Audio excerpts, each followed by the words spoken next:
owner of a now defunct addiction treatment company will now spend more than 8 years in prison. Michael Brier learned his punishment today in a healthcare fraud case. Good to have you with us tonight. I'm Patrice Wood. I'm Gene Valicenti. The I-Team's Brian Crandall has been reporting on this guy for years. Follows up tonight. Brian?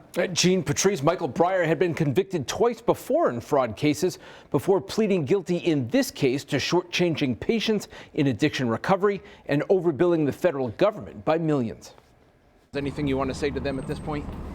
Michael Brier on his way out of federal court this afternoon after a judge sentenced him to 8 years and 2 months in prison.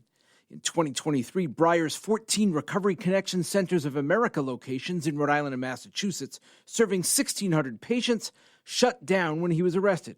The feds claim Brier ran a scheme to cut appointments short and overbill federal programs for the full appointments and for appointments that never happened.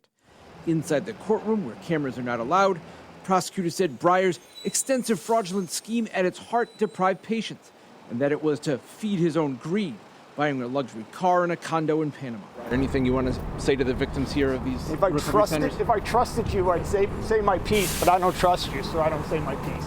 Okay, well, I mean, what you say is what you see on TV. No, it's not. You don't want to say anything to the victims?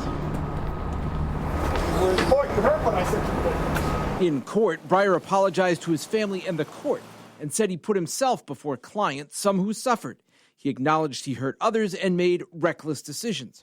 Brier said he knew the seriousness of his actions but asked for leniency from the judge. His plea deal called for a sentence between 6 and 10 years. He was asking for 4 years in prison and 2 on home confinement. Prosecutors wanted the full 10 years.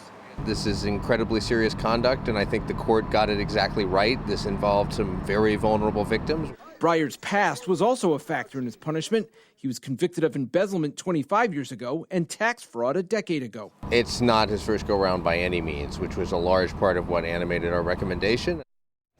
And Brier was accused of hiding his ownership in the recovery center business because his past would have raised red flags.